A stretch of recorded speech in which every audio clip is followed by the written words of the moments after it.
বুঝাইছেন, এটা আর কারো কাছে ব্যাখ্যা করা লাগবে না, শোনার সাথে সাথে সবাই বলে ফেলতে পারবে মুসা আলাইহিস সালাম, কারণ ফেরাউনের সময় রাসূল মুসা আলাইহিস সালাম। এইরকম 18 প্রকারের আরবি ভাষায় আলিফ লাম আছে, এক এক আলিফ লাম দিয়ে এক এক অর্থ বোঝায়। তা আল উম্মাহ, এই আল উম্মাহ দ্বারা সমগ্র মুসলিম উম্মতে মুহাম্মাদি সাল্লাল্লাহু আলাইহি ওয়াসাল্লাম, এর আম জনতা সাধারণ জনগণের জন্য গুরুত্বপূর্ণ দার্স সমূহ। কিতাবটা লিখেছেন কে? জি, খালি বিন বাজ বললে হইব? আব্দুল আজিজ বিন বাজ বললে হবে? এটা কোন আব্দুল আজিজ? এটা আমাদের বাংলাদেশের আব্দুল আজিজ নাকি? আল ইমাম আল আল্লামা আর শায়েখ আব্দুল আজিজ বিন বাজ রাহিমাহুল্লাহ, ওনারাই হলেন আল্লামা। আমাদের দেশে তো সবাই আল্লামা। আর মূলত আল্লামা বলতে যাদেরকে বোঝানো হয় এলেমওয়ালা, তারা হইলেন এই শাইখ বিন বাজ রাহিমাহুল্লাহ, শাইখ সালেহ মোহাম্মদ বিন সালেহ আল উসাইমিন রাহিমাহুল্লাহ, শাইখ আলবানী রাহিমাহুল্লাহ, শাইখ সালেহ আল ফাউজান হাফেজাউল্লাহ, এরাই হলেন আল্লামা। তো তিনি এই গ্রন্থটি রচনা করেছেন। খুবই গুরুত্বপূর্ণ বিষয়গুলো নিয়ে এই গ্রন্থে আলোচনা আছে। আমরা ইতিপূর্বে আরকানুল ইসলাম এবং আরকানুল ঈমান, এই দুটি বিষয় নিয়ে আমরা আলোচনা করেছি। আজকের দার্স হলো আদ-দারসুর রাবে, চতুর্থ দার্স, আকসামুত তাওহীদ ওয়া আকসামুশ শিরক। এই দার্সের বিষয় হলো আকসামুত তাওহীদ ওয়া আকসামুশ শিরক, মানে তাওহীদের প্রকারভেদ এবং শিরকের প্রকারভেদ। কারণ তাওহীদ কত প্রকার এটা না বুঝলে তাওহীদ বোঝা যাবে না, আবার শিরিক কত প্রকার এটা না বুঝলেও শিরিককে ভালোভাবে বোঝা যাবে না। তো এই দুটি অংশের মধ্যে আমরা আজকের দার্সে আলোচনা করব আকসামুত তাওহীদ, তাওহীদ কত প্রকার। আজকে দুইটা আলোচনা করা সম্ভব হবে না, আরেক দার্সে ইনশাআল্লাহ আকসামুশ শিরক, শিরকের প্রকারভেদ। আজকে হলো আকসামুত তাওহীদ, তাওহীদের প্রকারভেদ, তাওহীদ কত প্রকার। প্রথমে আসি, আমরা ইতিপূর্বে তাওহীদ কাকে বলে আমরা আলোচনা করেছি। আপনারা একজন একেবারে সংক্ষেপে তাওহীদের সংজ্ঞা দিবেন যে তাওহীদ কাকে বলে, যাতে এমন সংজ্ঞা দিবেন আপনার ভাষায় দিবেন যাতে সবাই বুঝে যায় যে তাওহীদ কাকে বলে। কে দিবেন বলেন তো দেখি, দেখি বলো, তুমি বলো। হ্যাঁ,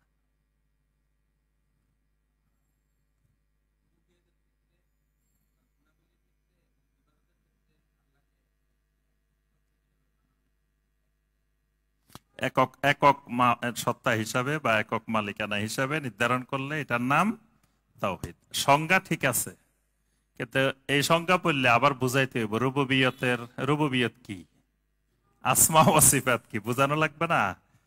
এমন একটা সংজ্ঞা দিবেন যাতে আর বুঝানো লাগবে না, এইরকম একটা সংজ্ঞা। জি ভাই বলেন।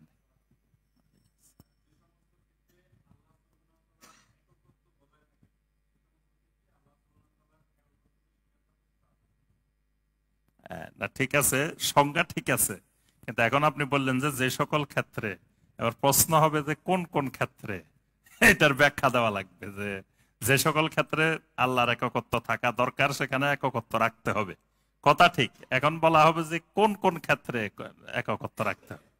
আর কেউ বলবেন?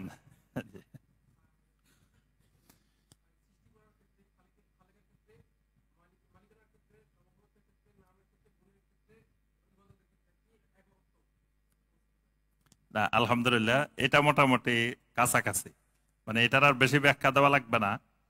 মূলত মানে 4টা পয়েন্ট, 5টা পয়েন্ট বলতে হবে। 5টা পয়েন্ট বললে মোটামুটি সংজ্ঞাটা সহজে যে কোনো ব্যক্তি বুঝতে পারবে। সৃষ্টির ক্ষেত্রে, মালিকানার ক্ষেত্রে, পরিচালনার ক্ষেত্রে, নাম এবং গুণাবলীর ক্ষেত্রে, ইবাদতের ক্ষেত্রে, এই 5টির মধ্যে সব চলে আসবে। ভাই যে বলছে যে সকল ক্ষেত্রে এককত্ব, যে সকল ক্ষেত্র বলতে এই 5টা পয়েন্ট বললে এর মধ্যে সকল ক্ষেত্র অন্তর্ভুক্ত হয়ে যাবে। যে এই ক্ষেত্রে আল্লাহ রাব্বুল আলামিনকে একক গণ্য করা, এটাকে বলা হয় তাওহীদ। এজন্য আপনার শাইখ বিন বাজ রাহিমাহুল্লাহ, শাইখ উসাইমিন রাহিমাহুল্লাহ, ওনারা আপনার তাওহীদের সংজ্ঞা দিয়েছেন এভাবে যে ইফরাদুল্লাহি সুবহানাহু ওয়া তাআলা ফিল খালকে ওয়াল মুলকে ওয়াত তাদবীরে ওয়াল আসমা ওয়াস সিফাতে ওয়াল ইবাদাহ। এই বিষয়গুলোর ক্ষেত্রে মানে সৃষ্টির ক্ষেত্রে, মালিকানার ক্ষেত্রে, তারপরে পরিচালনার ক্ষেত্রে, নাম ও গুণাবলীর ক্ষেত্রে, ইবাদতের ক্ষেত্রে। মানে এই পৃথিবীতে এই পর্যন্ত নূহ আলাইহিস সালামের যুগ থেকে শুরু করে এই পর্যন্ত পৃথিবীতে যত শিরক হয়েছে, এই 5টা ক্ষেত্রে শিরক হয়েছে। মানে মানুষ এই 5টা ক্ষেত্রে আল্লাহ রাব্বুল আলামিনের তাওহীদ বজায় রাখে নাই। এক একজন এক এক ক্ষেত্রে আল্লাহ রাব্বুল আলামিনের সাথে শিরিক করেছে। এজন্য আল্লাহ সুবহানাহু ওয়া তাআলা বলছেন ওয়ামা ইউমিনু আকসারুহুম বিল্লাহি ইল্লা ওয়া হুম মুশরিকুন। সূরা ইউসুফের 106 নম্বর আয়াত। আল্লাহ পাক বলেছেন ওয়ামা ইউমিনু আকসারুহুম বিল্লাহ, তাদের অধিকাংশই আল্লাহর প্রতি ঈমান আনে। মানে যুগে যুগে অধিকাংশ মানুষ আল্লাহর প্রতি ঈমান এনেছে, কিন্তু ইল্লা ওয়া হুম মুশরিকুন, ঈমান আনার পরেও মানুষগুলো মুশরিক। কারণ কি? যুগে যুগে মুশরিকেরা আল্লাহ সুবহানাহু ওয়া তাআলাকে বিশ্বাস করত, কিন্তু এই যে 5টা ক্ষেত্র বলা হলো, এর কোন একটা ক্ষেত্রে গিয়ে শিরিক করে বসে থাকত। তাদেরকে যদি জিজ্ঞাসা করা হতো, যেমন নবী সাল্লাল্লাহু আলাইহি ওয়াসাল্লামের যুগের মুশরিক যারা, তাদেরকে জিজ্ঞাসা করা হতো মান খালাকাকুম, তোমাদেরকে কে বানাইছেন? তারা উত্তর দিত আল্লাহ বানাইছে। তাহলে সৃষ্টির ক্ষেত্রে তারা আল্লাহর উপর ঈমান আনছে। তাদেরকে জিজ্ঞাসা করা হয়তো মাই ইয়ামলিকুস সামা ওয়াল আবসার ওয়া মাই ইউখরিজুল হাইয়্যা মিনাল মাইয়্যিত, তাদেরকে জিজ্ঞাসা করা হতো, তারা বলতো আল্লাহ। তাদেরকে বলা হতো কে বলো দেখি আসমান জমিন কে সৃষ্টি করেছেন? তোমার দৃষ্টিশক্তি, শ্রবণ শক্তি এটা কে নিয়ন্ত্রণ করেন? জীবন মৃত্যু কে নিয়ন্ত্রণ করেন? তারা বলতো কি আল্লাহ। তাহলে এই ক্ষেত্রেও ঈমান আনছে। মুশরিকদেরকে জিজ্ঞাসা করা হয়তো ওয়া মাই ইউদাব্বিরুল আমর, এই সমগ্র সৃষ্টি জগৎটা পরিচালনা করে কে? তারা বলতো আল্লাহ। তাহলে এই জায়গায় ঈমান আনছে। আল্লাহ রাব্বুল আলামিনের অনেক নামের প্রতিও তারা ঈমান আনতো। তারা আল্লাহকে আল্লাহ বলেই ডাকতো। এই জন্য যুগে যুগে কোন মুশরিক কোন দেবতার নাম আল্লাহ রাখে নাই। অনেক নাম রাখছে যুগে যুগে, কিন্তু কোন দেবতার নাম কোনদিন আল্লাহ দেবতা এটা রাখে নাই। এই নামটা আল্লাহ রাব্বুল আলামিন সমস্ত শিরিক থেকে মুক্ত রেখেছেন। যে কোন জায়গায় পৃথিবীতে এই পর্যন্ত আল্লাহ নামে কোন মূর্তি, কোন দেবতা নাই, ছিল না কোনোদিন যুগে যুগে। তাহলে আল্লাহ নামের উপরেও তারা ঈমান আনতো। তারা রাহিম নামের উপরে ঈমান আনতো, কিন্তু রহমানের উপরে ঈমান আনতো না। তারা বলতো আমার রহমান, রহমানকে আমরা তো চিনি না। তাহলে আল্লাহর কিছু কিছু নামের উপরেও ঈমান আনতো। আল্লাহ রাব্বুল আলামিনের কিছু কিছু সিফাতের উপরেও তারা ঈমান আনতো। কিন্তু তাদের ঈমানের মূল সমস্যাটা ছিল কোন জায়গায়? ফিল ইবাদাহ, ইবাদতের ক্ষেত্রে গিয়ে শিরিক করত। ইবাদতের ক্ষেত্রে গিয়ে ইবাদতকে একমাত্র আল্লাহর জন্য নির্দিষ্ট করে নাই, আল্লাহর ইবাদত করতে অস্বীকার করে নাই। মুশরিকেরা আল্লাহর ইবাদত করতে কখনো অস্বীকার করে নাই, বরং তারা নবী সাল্লাল্লাহু আলাইহি সাল্লামের কাছে ইবাদত করার প্রস্তাব নিয়ে আসছে।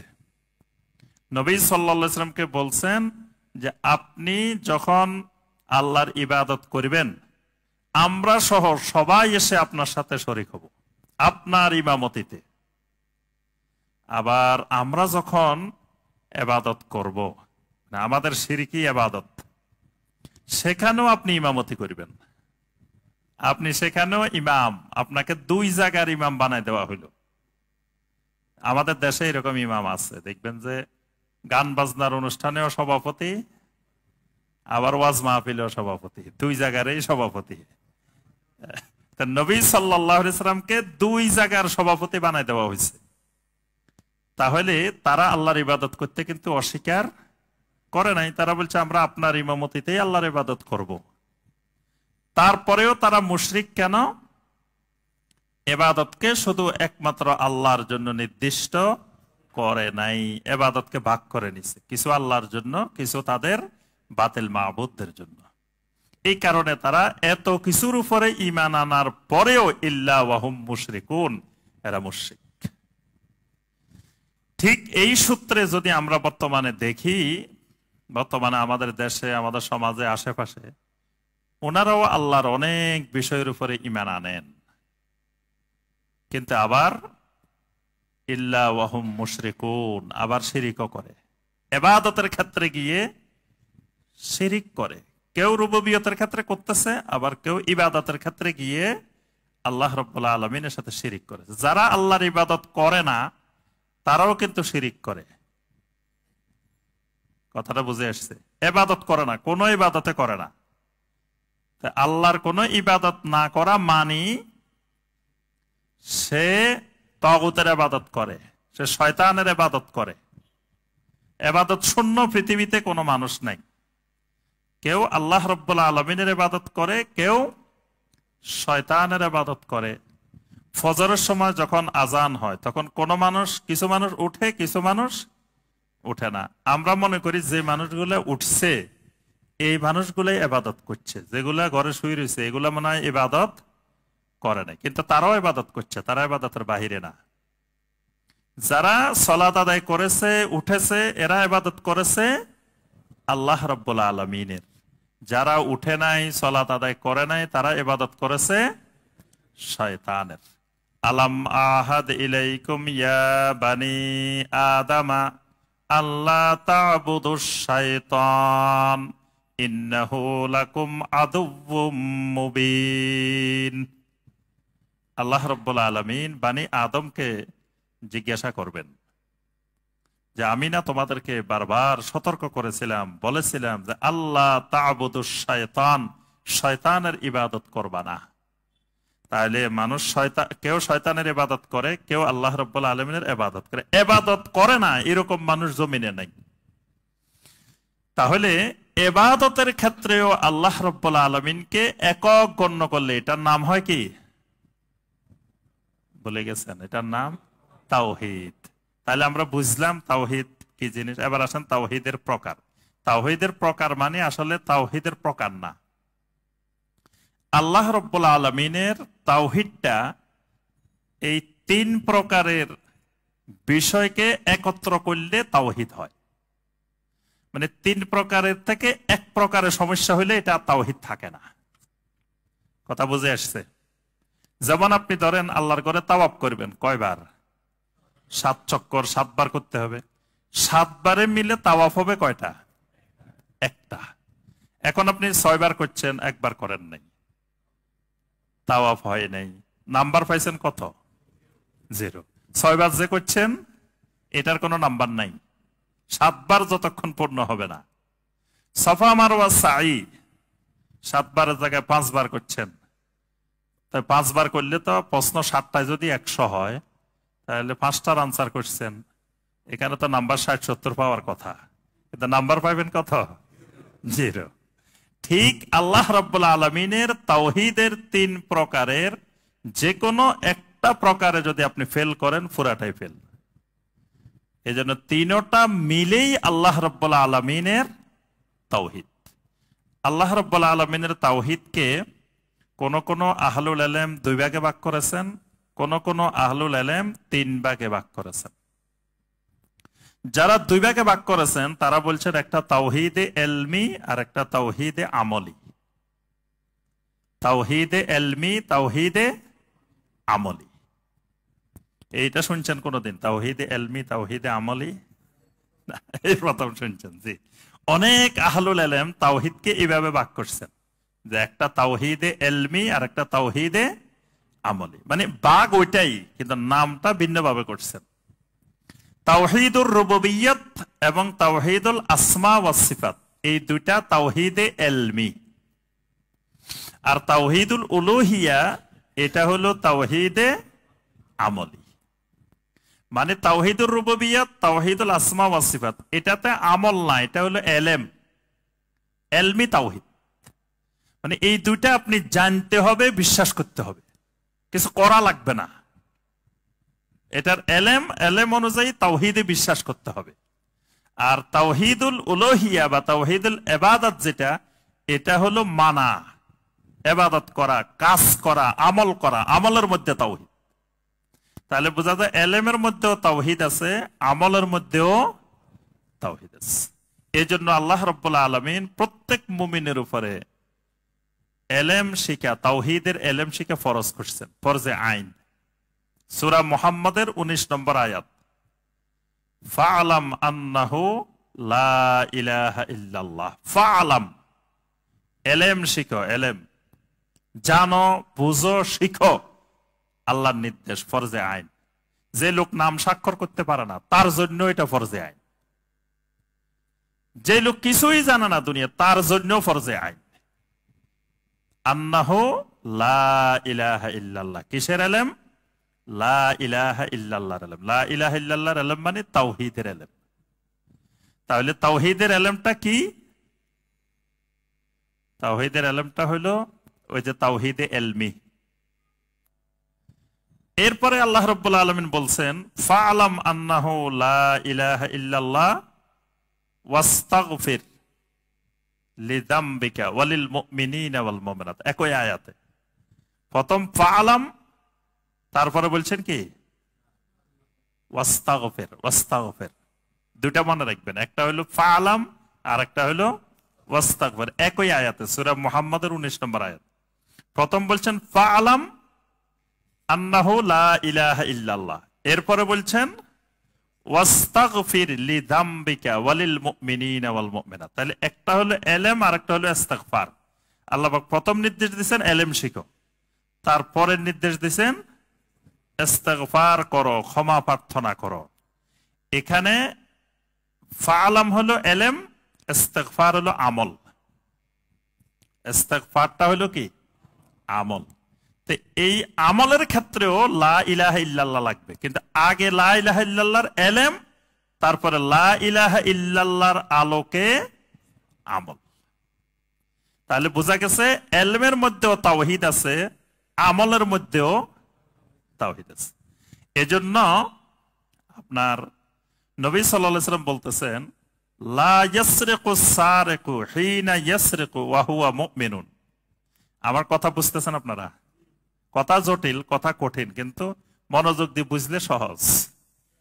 কিন্তু যত কঠিনই হোক, এটা ছাড়া পাস করা যাবে না, এটা না শিখলে ফেল। তাহলে এটা কঠিন হইলেও শিখতে হবে। যদি বলেন যে অঙ্ক খুব কঠিন, অঙ্ক সাবজেক্ট বাদ দিই, পরীক্ষা দিব না, বাকিগুলো সব 90 করে পাইছেন, পাস। যদি মনে করেন যে তাওহীদ খুব কঠিন, শিখা লাগবে না, তাহলে ফেল আপনি। এটা যত কঠিনই হোক, এটাকে সহজ করে শিখতে হবে। তাহলে আমরা বলছি যে কথাটা, সেটা হলো নবী সাল্লাল্লাহু আলাইহি ওয়াসাল্লাম বলতেছেন, লা ইয়াসরিকু সারিকু হিনা ইয়াসরিকু ওয়া হুয়া মুমিনুন। চোর কখনো চুরি করতে পারে না যখন সে মুমিন থাকে। চোর কি করতে পারে না? চুরি করতে পারে না ওয়া হুয়া মুমিন, মুমিন অবস্থায়। আচ্ছা, ওয়ালা ইয়াশরাবুল খামরা হিনা ইয়াশরাবু ওয়া হুয়া মুমিনুন। মুমিন অবস্থায় কোন ব্যক্তি মদ পান করতে পারে না। ওয়ালা ইয়াজনি জানি হিনা ইয়াজনি ওয়া হুয়া মুমিন। মুমিন অবস্থায় কোন ব্যক্তি জিনা করতে পারে না। তাহলে আমরা দেখি যে মদপান করে আবার মুমিনও, জিনাও করে আবার মুমিনও।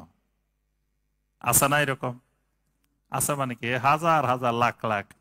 তারপরে আপনার চুরিও করে, আবার পাক্কা মুমিনও আছে। আমার ইমানের কি হয়েছে? ইমান তো খুব শক্ত।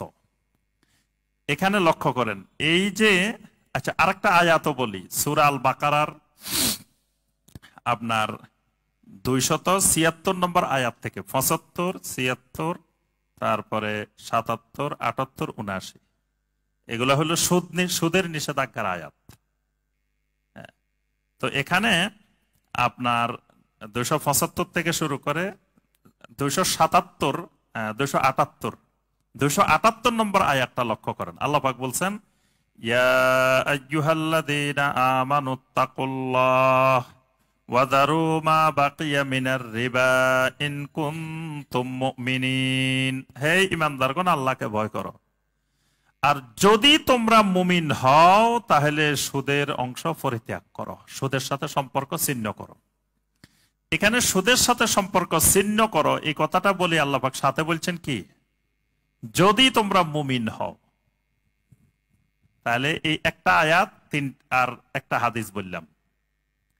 আয়াতটাতে বলা হচ্ছে সুদ ছাড়তে। সুদ ছাড়া কি ঈমান না আমল?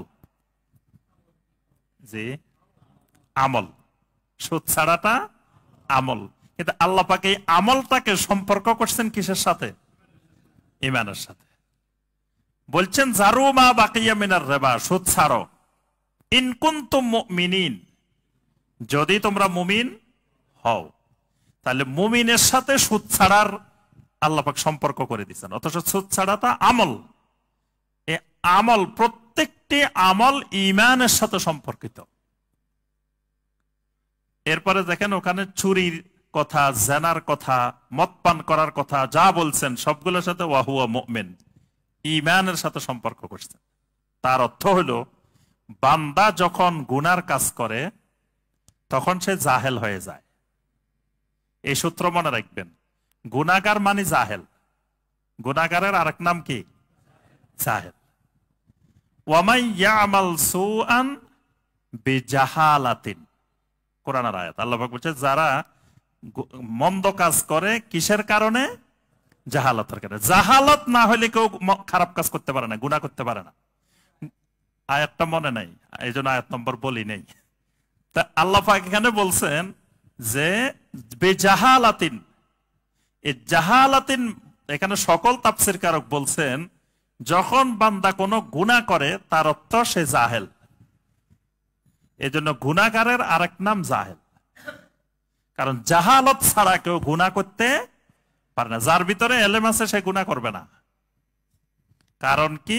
ইন্নামা ইয়াখশাল্লাহা মিন ইবাদিহিল উলামা, আল্লাহকে ভয় করে এলেমওয়ালা, আল্লাহকে ভয় করে। তো গুনাহ যখন করে আল্লাহর ভয় থাকে না, আল্লাহর ভয় থাকলে গুনাহ করে কেমনে? তা আল্লাহর ভয় নাই মানে তার ভিতরে এলেম নাই, এলেম চলে গেছে, সে জাহেল তখন। কথাটা বুঝে আসছে? এই জন্য আমি মূল কথাটা যেটা বলছি, তাওহীদের সাথে এলেম এবং আমল দুইটা মিলে তাওহীদ। এলেম এবং আমল দুইটা মিলেই আল্লাহ রাব্বুল আলামিনের তাওহীদ হয়। এজন্য নবী রাসূলেরা দাওয়াত দিতেন ঈমানের, কিন্তু ঈমানের দাওয়াত যারা গ্রহণ করতেন তাদের পুরা জিন্দেগীর আমল পরিবর্তন হয়ে যেত। যত নবী রাসূল পৃথিবীতে আসছেন প্রত্যেক নবী রাসূল দাওয়াত দিয়েছেন কিসের? ইয়া আইয়ুহান নাস কুলু লা ইলাহা ইল্লাল্লাহ। কোরআনে কারিমে আল্লাহ পাক সূরা আল আরাফে আরো অনেক সূরায় নাম ধরে ধরে নবীদের বলছেন। সকল নবীরা এসে দুনিয়ার কওম মানুষকে, তাদের কওমকে বলছেন ইয়া কওমি ইবুদুল্লাহ মা লাকুম মিন ইলাহিন গায়রু, ও আমার কওম, ও আমার জাতি, একমাত্র ওই মাবুদের ইবাদত করো যিনি ছাড়া তোমাদের আর কোন সত্য মাবুদ নাই। তাহলে সকল আম্বিয়া আলাইহিমুস সালাম উম্মতকে, মানুষকে, কওমকে দাওয়াত দিয়েছেন তাওহীদের, ঈমানের। কিন্তু যারা এই ঈমান গ্রহণ করছেন, ঈমান আনছেন তাদের দাওয়াতে, তাদের পুরা জিন্দেগীর আমল পরিবর্তন হয়ে গেছে। সাহাবায়ে কেরামেরা দাওয়াত পাইছেন ঈমানের। সাহাবায়ে কেরামদেরকে কিন্তু নবী সাল্লাল্লাহু আলাইহি ওয়াসাল্লাম এই দাওয়াত দেন নাই কখনো যে হে আমার কওমের লোকেরা, হে দুনিয়ার মানুষেরা, সবাই চুরি ছেড়ে দাও। এই দাওয়াত নবী সাল্লাল্লাহু আলাইহি ওয়াসাল্লাম কোথাও দিছেন? রাসূলের সমাজে মনে কর চুরি ছিল না, ছিল মানে কি? চোর ডাকাতের আস্তানা, ডাকাতের ভয়ে রাস্তা দিকেও বাইরে যেতে পারত না, মাল পত্র সব লুটতরাজ করে নিয়ে যেত, জোর যার মুল্লুক তার। কোন আইনের শাসন বলতে কিছুই ছিল না সেই সমাজে। মদ না হলে মেহমানদারি হইতো না। মেহমান আসছে মদ দেয় নাই, মেহমান রাগ করে চলে যেত। কি মেহমানদারি করছে, মদে দিল না। আবার মদের কোয়ালিটির উপরে মেহমানদারির কোয়ালিটি ওই সমাজে সবচেয়ে উন্নত মানের মদ ছিল বাইতে রাসের মদ। হাসান ইবনে সাবিত রাদিয়াল্লাহু তাআলা আনহুর মতো কবি, তিনিও কবিতার মধ্যে বলছেন কাআন্নাহা মিন বাইতি রাসিন ইয়াকুনু মেজাজুহা আসালুন ওয়া মা।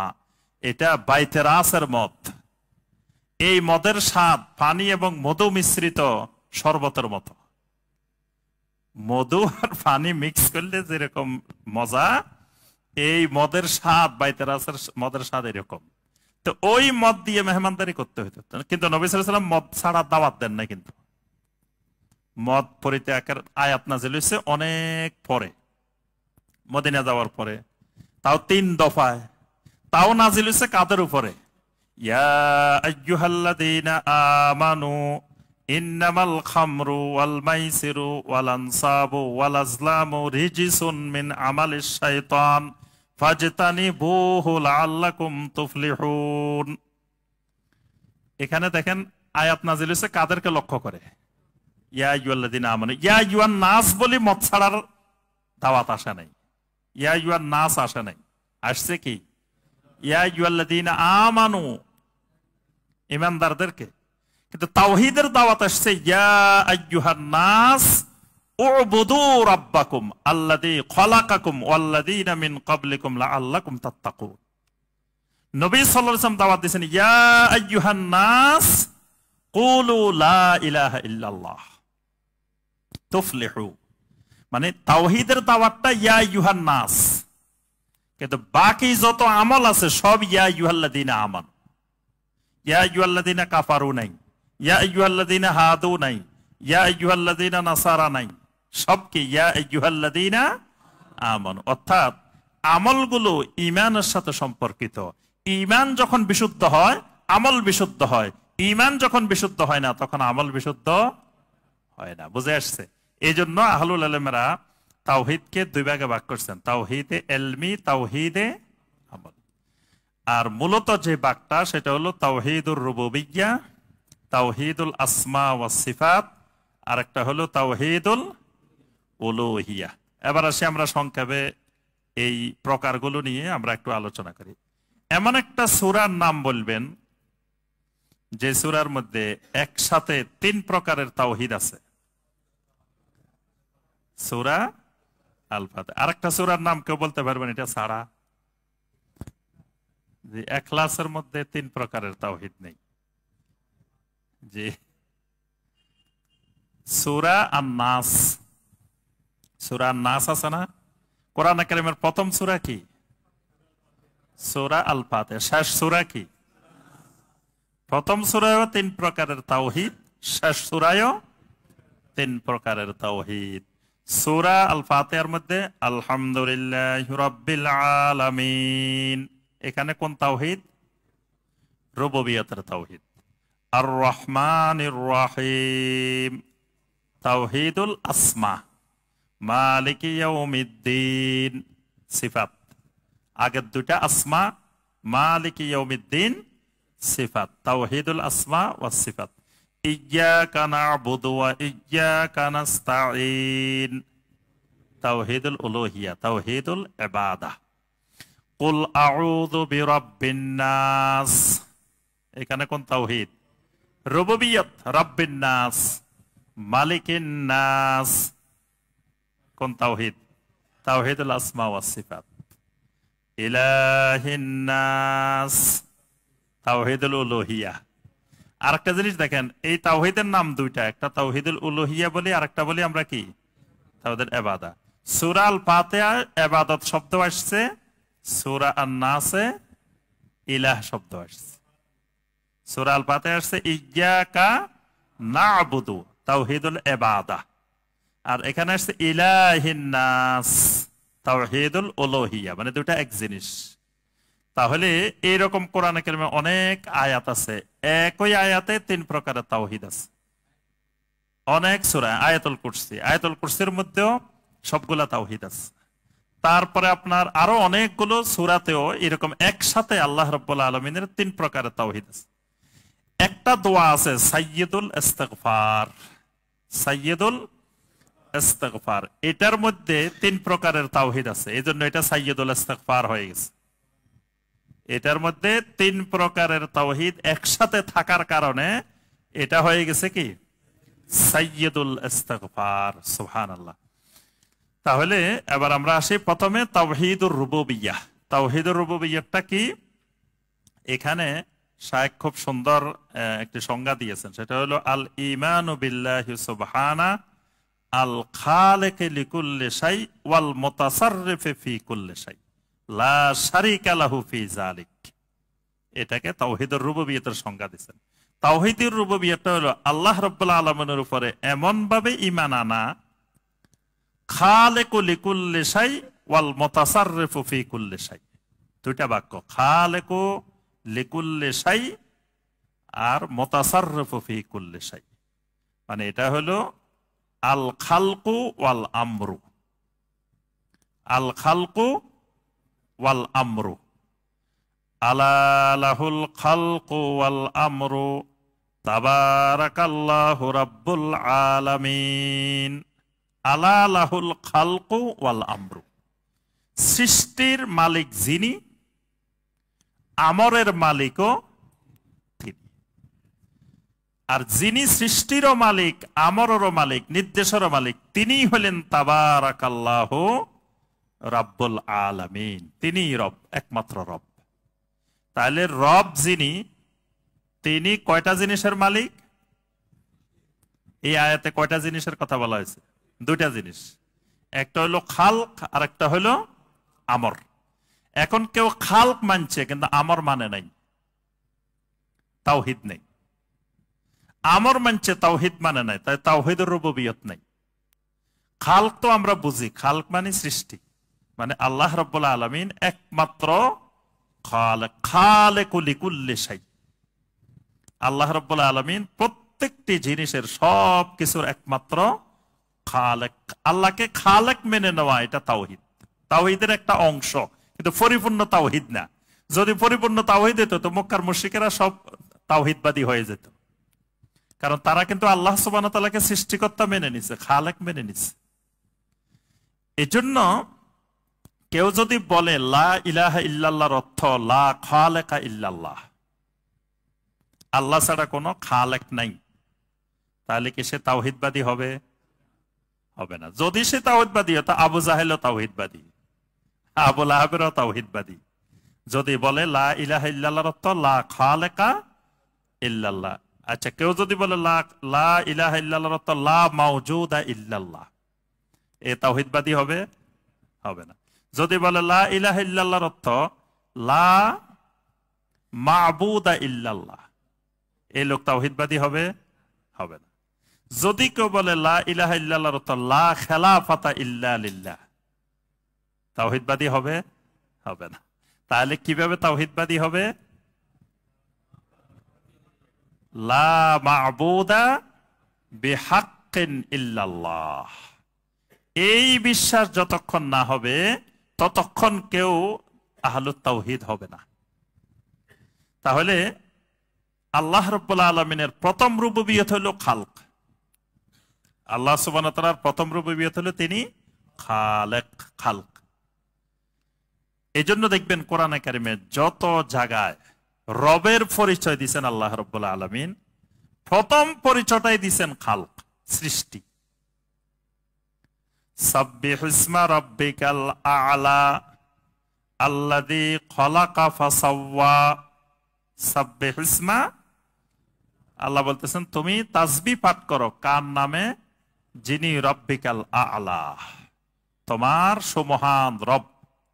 এজন্য সাজদার মধ্যে আমরা কি করি? সুবহান রাব্বিয়াল আ'লা পড়ি। আল্লাহ পাক নির্দেশ দিয়েছেন তোমার সুমহান রবের রাব্বিকাল আ'লার তাসবিহ পড়ো। এখন প্রশ্ন হইতে পারে আমার রাব্বিকাল আ'লা কে?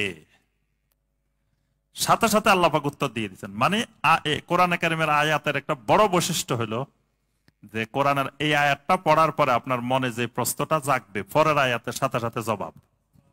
আবার অনেক সময় ওই আয়াতের মধ্যেই জবাব। এজন্য বেদাতির বৈশিষ্ট্য হলো আয়াতের অংশ বিশেষ দিয়ে দলিল দেওয়া, আর আহলুস সুন্নাহর বৈশিষ্ট্য হলো পুরা আয়াত দিয়ে দলিল দেওয়া। বেদাতি কি করে? একটা অংশ দিয়ে দলিল দিবে আপনাকে, আর যখন ওই পুরা আয়াতটা দেখবেন তখন কিন্তু আপনি ওই যে বেদাতের দলিলটা দিছে এটা জবাব ওখানে পাই যাবেন। ধরেন একজন বেদাতি, এটা শাইখুল ইসলাম ইবনে তাইমিয়া রাহমাহুল্লাহ বলছেন যে একজন বেদাতি বলতেছে আল্লাহ সর্বত্র বিরাজমান। দলিল কি? মুসা এবং হারুন আলাইহিমাস সালাম দুইজনকে ফেরাউনের কাছে পাঠাইছেন। পাঠাই আল্লাহ পাক বলছেন ইজহাবা ইলা ফিরআউনা ইন্নানি মাআকুমা, তোমরা দুইজনে ফেরাউনের কাছে যাও। প্রথম আল্লাহ বলছেন, পরে আল্লাহ বলছেন তোমাদেরকে আমি এমনি ছেড়ে দিচ্ছি না, ইন্নানি মাআকুমা, আমি তোমাদের দুজনের সাথে আছি। তো বেদাতি বলতেছে দেখো এখানে তো আল্লাহ বলছে ইন্নানি মাআকুমা, আমি তোমাদের সাথে আছি। তা আল্লাহ সব জায়গায় আছেন, আল্লাহ আমাদের সাথে আছেন, আমরা যেখানে থাকি না কেন আল্লাহ আছেন, তাহলে আল্লাহ সাথে সাথে মানে সর্বত্র আছেন। শাইখুল ইসলাম ইবনে তাইমিয়া রাহমাহুল্লাহ বলেন এবার ওই বেদাতিকে বলো তুমি থামছো কেন, আরো সামনের দিকে যাও, সামনে তোমার জবাব আছে। আল্লাহ পাকের পরেই বলছেন আসমাউ ওয়া আরা, ইন্নানি মাআকুমা আসমাউ ওয়া আরা। বেদাতি মাআকুমা পর্যন্ত বলি থামি যাইব, এই পর্যন্ত তার দলিল। এর পরের অংশ তার দলিলের খণ্ডন। আসমাউ ওয়া আরা, আল্লাহ বলছেন আমি তোমাদের সাথে আছি, মানে আমি সবকিছু শুনতেছি, সবকিছু দেখতেছি। তাহলে সাথে থাকার মানে কি? সাথে আল্লাহ ব্যাখ্যা দিয়ে দিচ্ছেন, মানে আমি তোমরা ফেরাউনের সাথে যা কথা বলবে আমি শুনতেছি, দেখতেছি। তাহলে আল্লাহর দৃষ্টি শক্তি, দৃষ্টি, আল্লাহর শোনা, আল্লাহর দেখা সর্বত্র বিরাজমান।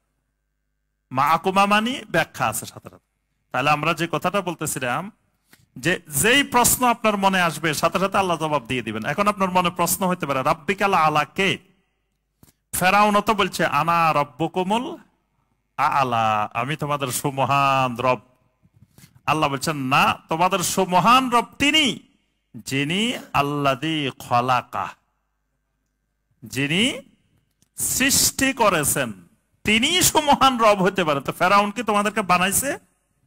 তো সে রব হইতে পারে না, নাকচ হয়ে গেছে, বাতিল। সে যেহেতু বানায় নাই, রব হইতে পারে না। ইয়া আইয়ুহাল ইনসান মা গাররাকা বিরাব্বিকাল কারীম আল্লাযী খলাকাকা ফাসাওয়াকা ফাআদালাক। ইয়া আইয়ুহাল ইনসান, হে দুনিয়ার মানুষ, মা গাররাকা বিরাব্বিকাল কারীম, তোমাদেরকে তোমাদের রব্বে কারীম থেকে কোন জিনিস ধোঁকায় ফেলে দিয়েছে? এখন প্রশ্ন হতে পারে আমার রব্বে কারীম কে? সম্মানিত রব কে? সাথে সাথে আল্লাহ জবাব দিচ্ছেন রব্বে কারীম হলো আল্লাযী খলাকাকা, যিনি তোমাকে সৃষ্টি করেছেন, তিনি তোমার রব্বে কারীম। সুবহানাল্লাহ। নবী সাল্লাল্লাহু আলাইহি ওয়াসাল্লাম চুক্তি করতেছেন, আলী রাদিয়াল্লাহু তাআলা আনহু মুসলিমদের পক্ষে আর মুশরিকদের পক্ষে সুহাইল বিন আমর হুদায়বিয়া সন্ধি লিখতেছেন। আলী রাদিয়াল্লাহু তাআলা আনহু লিখছেন বিসমিল্লাহির রহমানির রহিম। সুহাইল ইবনে আমর বলল আরে এখানে তো ওয়ামার রহমান, রহমানের নাম আসছে কেন? রহমানকে তো আমরা চিনি না। মানে বিসমিল্লাহির রহমান, ওয়ামার রহমান, রহমান কে? রহমান আমরা চিনি না, রহমান এখানে লেখা যাবে না। আল্লাহ রাব্বুল আলামিন সূরা আর রহমান নাজিল করে রহমানের পরিচয় তুলে ধরছেন। রহমান কে? আর রহমান আল্লামাল কোরআন খলাকাল ইনসান। রহমান হলো তিনি যিনি আল্লামাল কোরআন, মুহাম্মদ সাল্লাল্লাহু আলাইহি ওয়াসাল্লাম যে কোরআন তোমাদেরকে বলেন, এই কোরআন যিনি শিখান, এই কোরআন যিনি নাজিল করেন তিনি রহমান। খলাকাল ইনসান, যিনি তোমাকে বানাইছেন, তুমি সোহাইলের মতো লোককে বানাইছেন, তোমার পূর্বপুরুষ 14 গোষ্ঠী বানাইছেন, সমস্ত মানুষ বানাইছেন, তিনি হলেন রহমান। সুবহানাল্লাহ। এইভাবে আল্লাহ পাক একের পর এক পরিচয় তুলে ধরেছেন। কিন্তু দেখেন প্রথম পরিচয় খলাকাল ইনসান। এই জন্য কোরআনে যত জায়গায় দেখবেন রবের পরিচয় আল্লাহ যেখানে দিচ্ছেন, প্রথম পরিচয়টা দিচ্ছেন খলাকাক, আল্লাহ সৃষ্টিকারী। এই জন্য তাওহীদুর রুবুবিয়্যতের প্রথম কথা হলো কি? তিনি খালেক, একমাত্র খালেক। আচ্ছা, এখন খালেক মানে নিছেন, তাওহীদুর রুবুবিয়্যত মানা হয়ে গেছে কি? হয়েছে? হয়নি। এবার কি মানতে হবে? আমর। আমরটা কি? ওইটাকে আমরা বলছি মুলকে ওয়াত তাদবীর। আমরটা দুই ধরনের।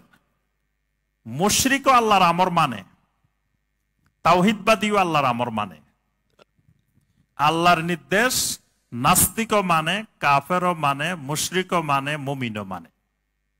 কি মানে না? মুশরিকের মৃত্যু আসে, মুশরিক ঠেকাইতে পারে, তা আল্লাহর হুকুম মানতে সে বাধ্য না?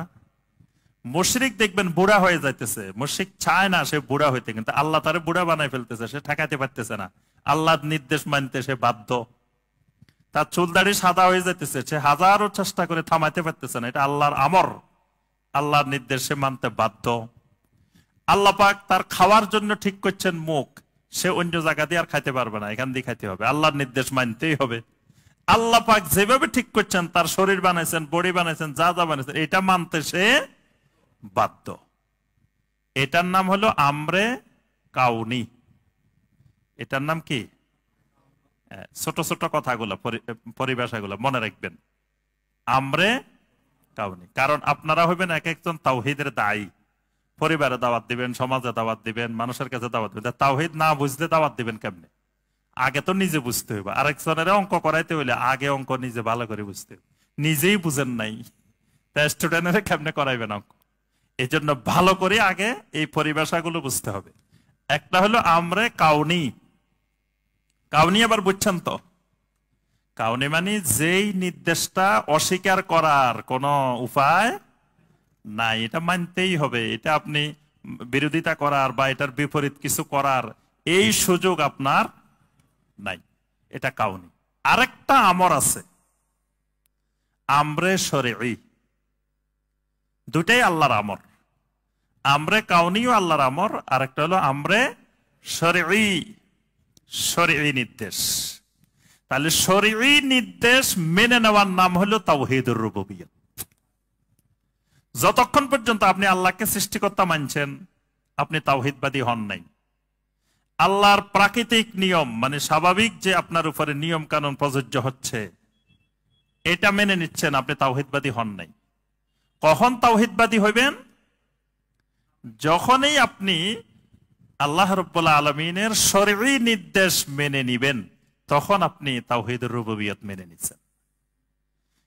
এজন্য আল্লাহ পাক বলেন, আমলাহুম শুরাকাউ শারাউ লাহুম মিনাদ-দীন মা লাম ইয়াযাম বিহিল্লাহ। তাদের কি এমন কোন শরীক আছে, শারাউ লাহুম মিনাদ-দীন, তাদের জন্য দিন বানায়, শরীয়ত বানায়, মা লাম ইয়াযাম বিহিল্লাহ, যে ব্যাপারে আল্লাহ অনুমতি দেন নাই। যারা শরীয়ত বানায় এদেরকেও আল্লাহ পাক শরীক বলছেন। মানে যারা আইন কানুন তৈরি করে, আল্লাহর বিধান বাদ দিয়ে নিজেরা আইন কানুন বানায়, এবং যারা মেনে নেয় এরাও আল্লাহর সাথে শিরিক করে। বানায় যারা, যারা তাগুত, যারা মেনে নেয়, এটা স্বীকার করে নেয়, তারা হয়ে যায় মুশরিক। এটা হলো আমরে শরঈ।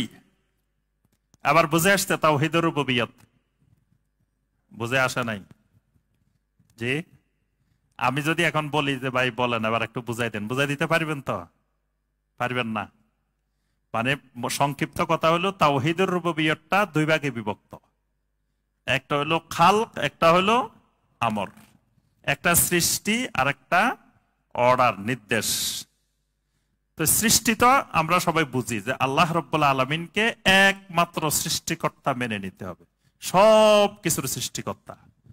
আল্লাহু খালিকু কুল্লি শাই, সব কিছুর খালেক, একমাত্র খালেক। এজন্য কোন বিজ্ঞানী কিছু আবিষ্কার করলে তাকে খালেক বলা যাবে না।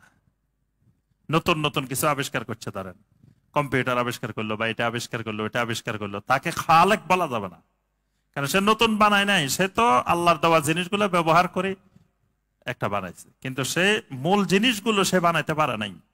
এজন্য সমস্ত মৌলিক জিনিসগুলো যিনি বানাইছেন তিনি একমাত্র আল্লাহ, তিনি খালেক। এটা তাওহীদুর রুবুবিয়্যাহ। আরেকটা অংশ হলো আমর, আলা লাহুল খালকু ওয়াল আমরু। দুটাকে আল্লাহ পাক একসাথে বলছেন। এই দুটা মেনে নিলে তখন তাবারাকাল্লাহু রাব্বুল আলামিন, আপনি আল্লাহর তাওহীদুর রুবুবিয়্যাহতে মেনে নিলেন। তাহলে আমর যেটা আল্লাহর নির্দেশ দিচ্ছেন, নির্দেশটা দুই রকমের। একটা নির্দেশ কাফের, মুশরিক, মুমিন সবাই মানতে বাধ্য। আপনাকে গরিবের ঘরে দিছে, আপনি চাইলে ধনীর ঘরে জন্মগ্রহণ করার সুযোগ নাই, গরিবের ঘরে থাকতে হবে। কিন্তু আপনার ইচ্ছা থাকলে আপনি কোনোদিন গরিবের ঘরে আসতেন না। কি আসতেন? আসতো না। কিন্তু আল্লাহ পাক কাউকে এই এখতিয়ার দেন নাই। আল্লাহ পাক যদি বলতে অ্যাপ্লিকেশন করো কে কোন দেশে যাইতে চাও, দেখতেন সব নাম দিয়ে রাখতেন, আমেরিকা, ইউরোপে। এই বাংলাদেশে মনে একটা লোক আসতো, মানে একটা অ্যাপ্লিকেশনও পড়তো না। আল্লাহ রাব্বুল আলামিন এরকম কি কোন অনুমোদন, কোন এখতিয়ার মানুষকে দেন নাই। এটা আমরে কাউনি, এটার নাম হলো কি? এই তাওহীদ ইমানদারও মানে, কাফেরও মানে, মুশরিকও মানে, সবাই মানে। এজন্য এটা মানলে মুমিন হয় না, তাওহীদবাদী হয় না। আমরের ক্ষেত্রে হলো আমরে শরঈ, আমরে শরঈ মেনে নেওয়ার নাম তাওহীদুর রুবুবিয়্যাহ। মানে আল্লাহর যে নির্দেশগুলো শরীয়তের নির্দেশ, শরঈ নির্দেশ, এগুলা মেনে নেওয়া মানে তাওহীদুর রুবুবিয়্যাহ মেনে নেওয়া। এবার বুঝছেন কিছু? জি, এটার উপর আরো অনেক ক্লাস করতে হবে, কমপক্ষে 50টা ক্লাস লাগবে তাওহীদের ক্লাস, তারপরে কিছু বুঝে আসবে। তাওহীদ তো সহজ বিষয় না, কারণ আমাদের দেশের সিলেবাস কারিকুলাম কোথাও তাওহীদ নেই, স্কুলেও নাই, মাদ্রাসায়ও নাই। মাদ্রাসায় পড়েও আপনি তাওহীদের ক্লাস পাবেন না, তাওহীদের কোনো সাবজেক্টে নেই। আকীদার যে সাবজেক্টগুলো আছে, ইসলাম শিক্ষার যে, সেখানে তাওহীদের পড়াশোনা নাই।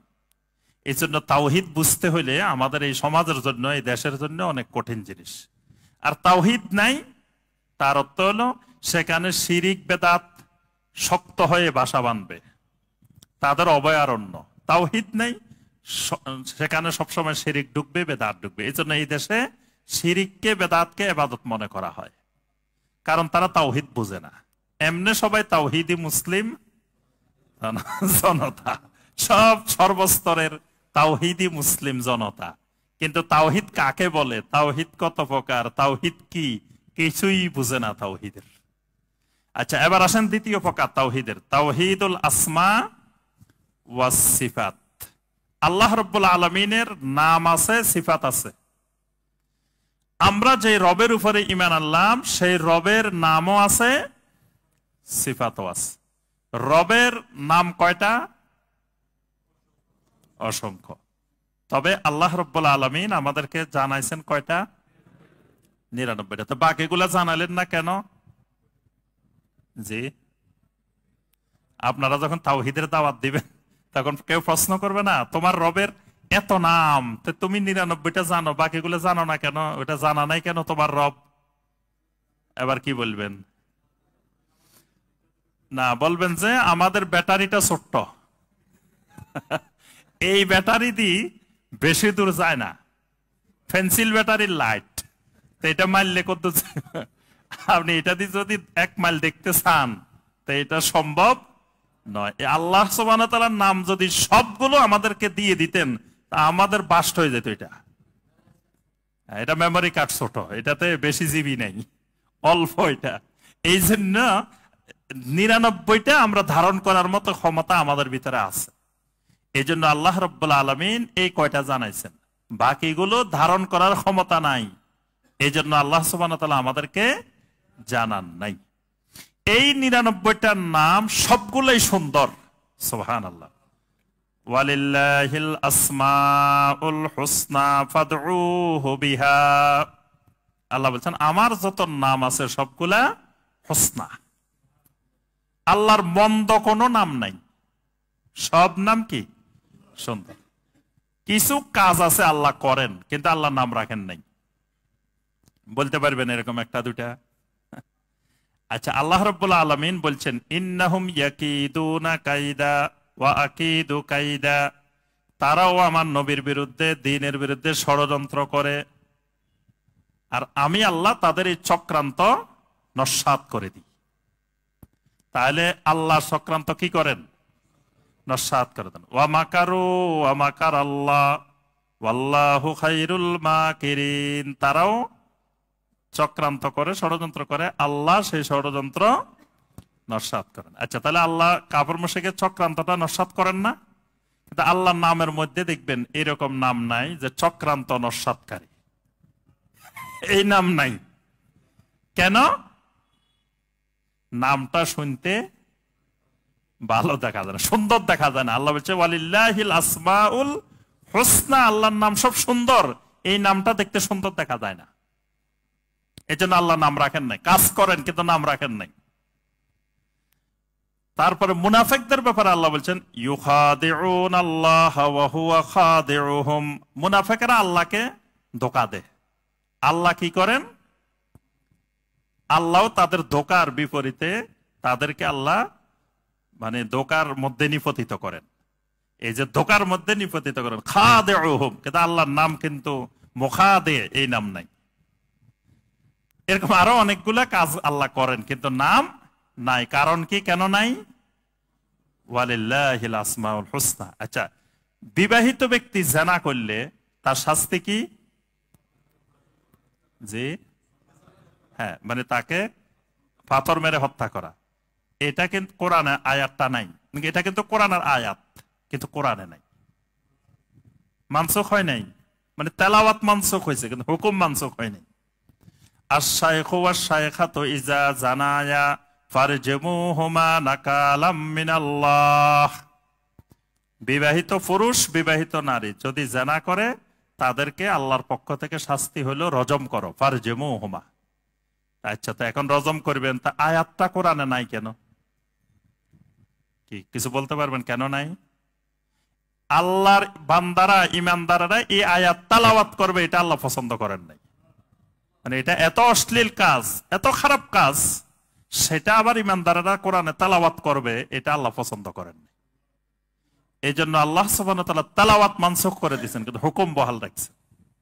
কারণ বিবাহিত লোক আবার জিনা করার প্রশ্ন আসবে, আবার ইমানদাররা এটা বসে বসে তেলাওয়াত করবে, হাফেজারা এটা মুখস্থ করব, এটা আল্লাহ রাব্বুল আলামিন পছন্দ করেন নাই।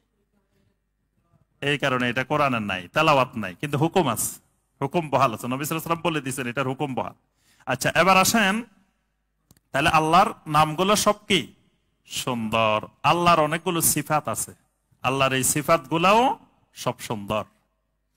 নাম এবং সিফাতের তাওহীদটা কেমন? নাম এবং সিফাতের তাওহীদ হলো আল্লাহর নাম এবং সিফাত যেগুলো আছে এগুলো মিন গায়রে তাহরিফিন ওয়ালা তাতিলিন ওয়ালা তাকইফিন ওয়ালা তামসিলিন। চারটা জিনিস মনে রাখতে হবে। এই চার প্রকারের বিচ্যুতি থেকে আল্লাহর নামগুলোকে মুক্ত রাখতে হবে। ইমাম মালিক রাহমাহুল্লাহ খুব সুন্দরভাবে একটা কথা বলছেন যে আমাদের আকীদা হবে কেমন? আল ইস্তাওয়া মা'লুমুন ওয়াল কাইফু মাজহুলুন ওয়াল ঈমানু বিহি ওয়াজিবুন ওয়াস সুআলু আনহু বিদআতুন। ইমাম মালিক রাহমাহুল্লাহর এই কথাটা আহলুস সুন্নাহ ওয়াল জামাতের আকীদা, যে আল্লাহ রাব্বুল আলামিন বলছেন ইস্তাওয়া আলাল আরশ সুম্মা ইস্তাওয়া আলাল আরশ, আল্লাহ পাক আরশের উপরে উঠেছেন। এটাকে ইস্তাওয়া আমরা বুঝলাম উঠেছেন, আলা রাফাআ, কিন্তু এটা কেমনে উঠেছেন এটা আমরা জানি না। কাইফটা, ধরনটা, পদ্ধতিটা মাজহুল, এটা আমরা জানি না। ওয়াল ঈমানু বিহি ওয়াজিবুন, তা আল্লাহ বলছেন উঠছেন, আমাকে ঈমান আনা ফরজ যে উঠছেন। কিন্তু ওয়াস সুআলু আনহু বিদআতুন, যদি প্রশ্ন করি আল্লাহ কেমনে উঠেন, কেমনে নামেন, শেষ রাত্রে প্রথম আকাশে অবতরণ করেন, কেমনে অবতরণ করেন, এই প্রশ্ন করা বেদাত। বেদাত মানে এটা আকীদার বেদাত, আকীদার বেদাত শিরক, শিরকে আকবর। আচ্ছা, তাহলে এমন ভাবে ঈমান আনতে হবে নাম এবং গুণাবলীগুলোর প্রতি মিন গায়রে তাহরিফিন। প্রথম কথা, তাহরিফ করা যাবে না, কোন নামের কোন সিফাতের তাহরিফ করা যাবে না। তাহরিফ মানে কি? বিচ্যুতি। বিচ্যুতিটা দুই রকমের হয়, শাব্দিক বিচ্যুতি, অর্থের বিচ্যুতি। শাব্দিক বিচ্যুতি যেমন কোরআনে আল্লাহ বলছেন ওয়া কাল্লামাল্লাহু মূসা তাকলিমা, আল্লাহ পাক মূসার সাথে কথা বলছেন কথা বলার মতো। তো এক গ্রুপ আছে, এরা আল্লাহ কথা বলেন এটা স্বীকার করে না, এজন্য কোরআনকে তারা আল্লাহর কালাম বিশ্বাস করে না, তারা কোরআনকে মাখলুক বলে।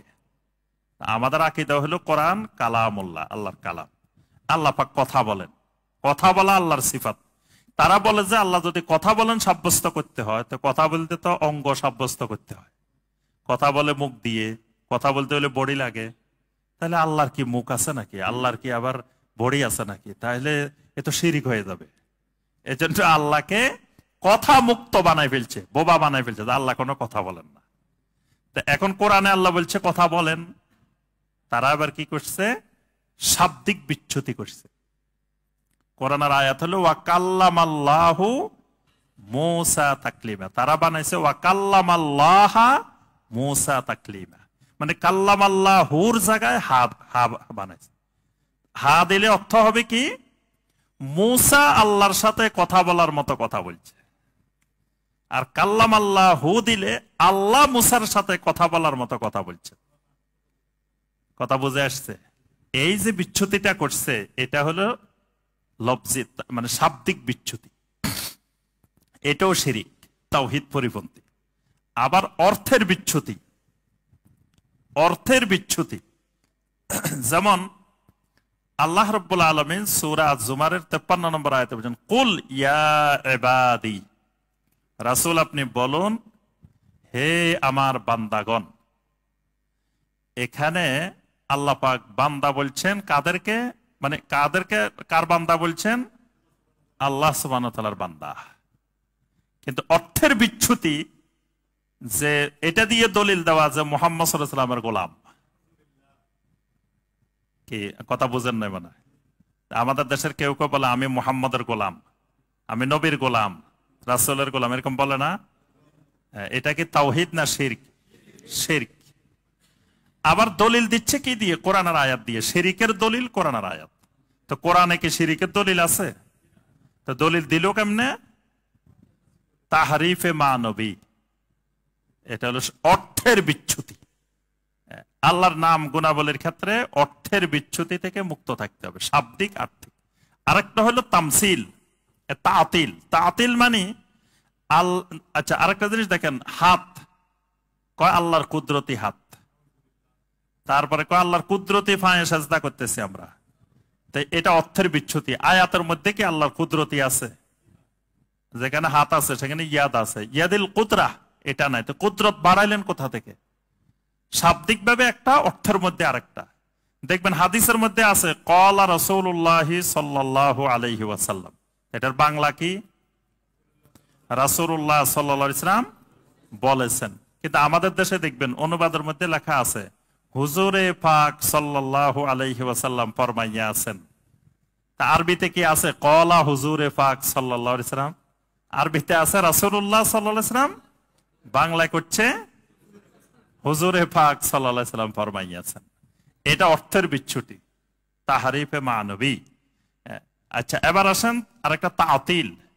তাতিল মানে আল্লাহকে সিফাত মুক্ত করা। তাতিল মানে ছুটি দিয়ে ফেলা, ছুটি দেওয়া।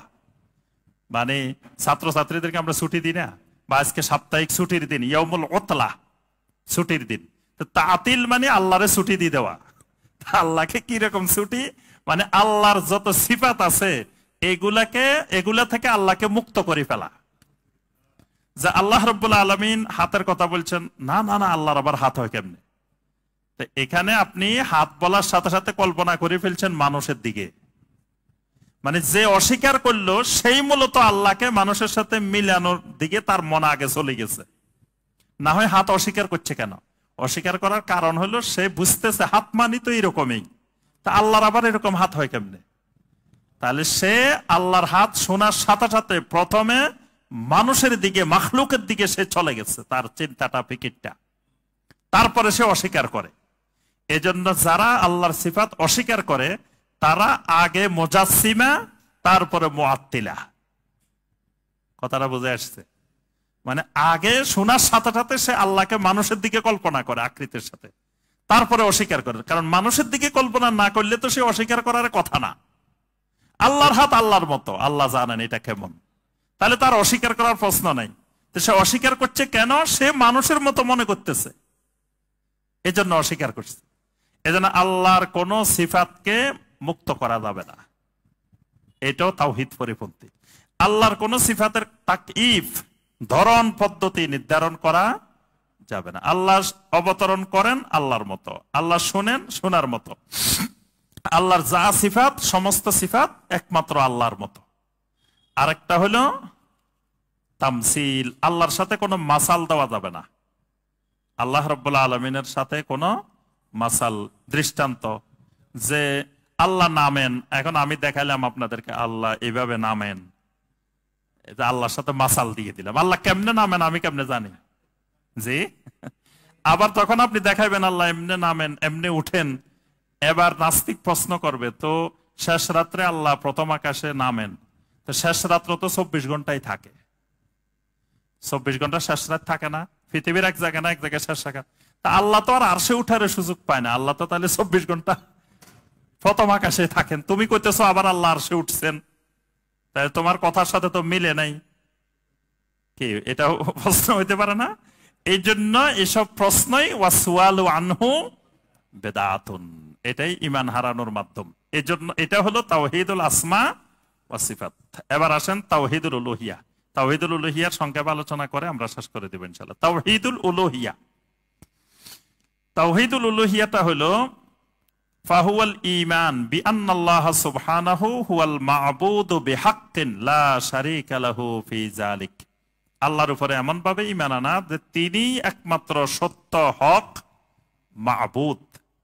এইভাবে ঈমান আনার নাম হলো তাওহীদুল উলুহিয়া।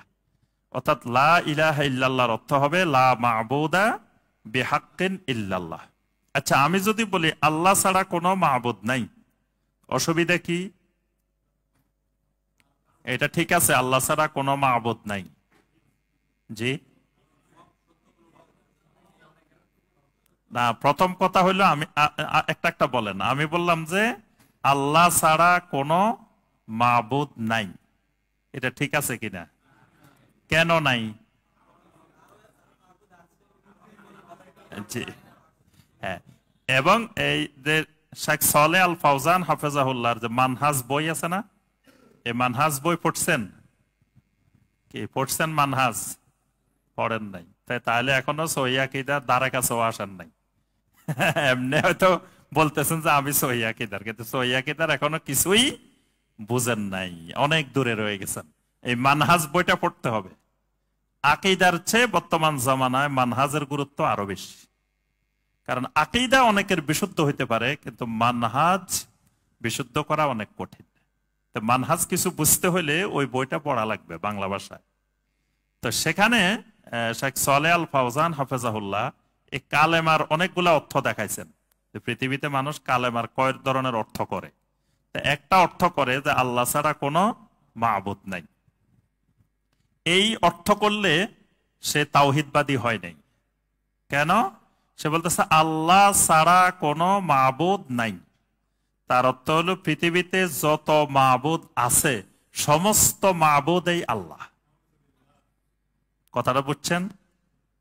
মানে আপনি বলতেছেন আল্লাহ ছাড়া কোনো মা'বুদ নাই, তাহলে পৃথিবীতে যত মা'বুদ আছে সেটা সত্যি মা'বুদ হোক, বাতিল মা'বুদ হোক। মা'বুদ কাকে বলে? যার ইবাদত করা হয়। তাহলে কাফেরেরা মুশরিকেরা কত মা'বুদের ইবাদত করতেছে, গরুর ইবাদত করতেছে, ছাগলের ইবাদত করতেছে, তারপর গজার মাছের ইবাদত চলতেছে, কুমিরের ইবাদত চলে, কচ্ছপের ইবাদত চলে, কবরের ইবাদত চলে, চলতেছে না? এই যে যত কিছুর ইবাদত করা হচ্ছে এগুলো সবই তো মা'বুদ। এখন আপনি বলতেছেন আল্লাহ ছাড়া কোনো মা'বুদে নাই, মানে যত মা'বুদ আছে সবই আল্লাহ। এটাই হলো সে ওয়াহদাতুল উজুদের আকীদা। এই অর্থটা ওয়াহদাতুল উজুদের আকীদা, মানে সৃষ্টি জগতের সবকিছুর মধ্যে আল্লাহ ঢুকানো। বুঝতে পারছেন? এজন্য আপনার ওই অনেকে বলছেন যে আপনার লাইলে মজনুর ইতিহাস বর্ণনা করতে গিয়ে বলছেন যে মজনু লাইলির কুকুরের পায়ে চুমা দিতেছে। তো সবাই বলতেছে মজনু পাগল হয়ে গেছে, কুকুরের পায়ে চুমা দে। বলছে আমি কুকুরের পায়ে দিচ্ছি না, লাইলি যেই রাস্তা দিয়ে হাঁটে সেই রাস্তায়ও এই কুকুর হাঁটে। তো ওই লাইলির পায়ে যে দুলা লাগে কুকুরের পায়েও সেই দুলা লাগছে। এই জন্য ওই দুলা লাইলির পায়ে দুলাকে চুমা দিতেছে। এই জন্য যারা ওয়াহদাতুল উজুদের আকীদায় বিশ্বাসী তারা বলে যে আমি আমার পীরকে সাজদা দিতেছি না, সাজদা তো দিতেছি আমার আল্লাহকে, কারণ আমার পীরের ভিতরে তো আল্লাহ ঢুকে গেছে। আবার দেখবেন আরেক গ্রুপ আছে, যখন আপনার হাকিকতে চলে যায় তখন আর নামাজ পড়ে না। মানে তারা 4টা ভাগে ভাগ করছে, শরীয়ত না, শরীয়তের পরে তরিকত, তরিকতের পরে মারেফত, মারেফতের পরে যায় হাকিকত, লাস্টে হাকিকত। মানে একবার প্রমোশন হইতে হইতে সর্বোচ্চ স্তরে গেলে হাকিকত। তো আপনার যখন একজন ব্যক্তি হাকিকতে পৌঁছে যাবে তখন তার আর কোনো ইবাদত লাগবে না। কেন লাগবে না? কারণ কি লাগবে না কেন? শরীয়তে লাগবে। শরীয়তে পুরোপুরি একবারে যেমনে আছে, যখন আপনি শরীয়তে থাকবেন তখন একেবারে শরীয়তে যে ব্যবস্থা, সলাত লাগবো, সিয়াম লাগবো, হজ লাগবো, জাকাত লাগবো, সব লাগবো। কিন্তু যখন আপনি প্রমোশন হয়ে তরিকতে গেছেন, এবার অনেক কিছু চেঞ্জ হবে। এবার আপনি আর ওই শরীয়ত সব মানা লাগবে না, কিছু কিছু আপনার নিজের মতো মানতে পারবেন তরিকতে যখন যাবেন। যখন আপনি মারফতে যাবেন তখন আরো অনেক কিছু আপনি শরীয়ত ছাপ পাইবেন। যখন হাকিকতে পৌঁছে যাবেন শরীয়ত আর লাগবেই না। আজান দিয়ে দেন, তারপরে বাকিটা আলোচনা কই।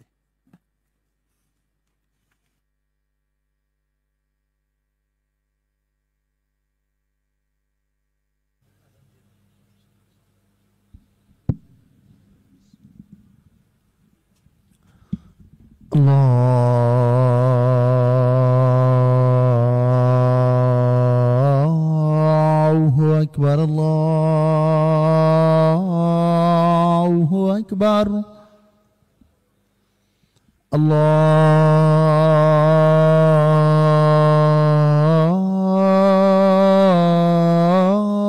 আল্লাহু আকবার, আল্লাহু আকবার। أشهد أن لا إله إلا الله.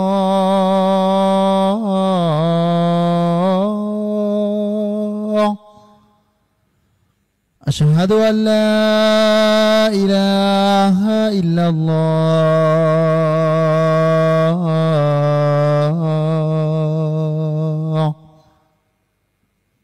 أشهد أن محمدا رسول الله.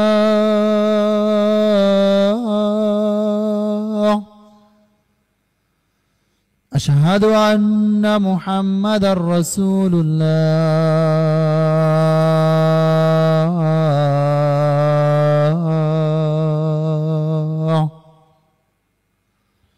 حي على الصلاة. حي على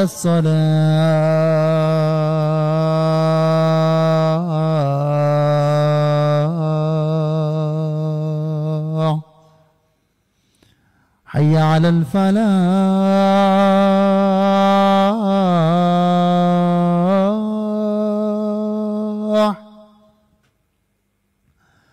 حي على الفلاح.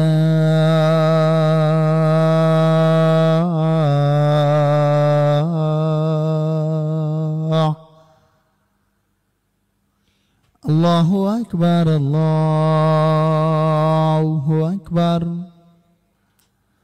لا إله إلا الله.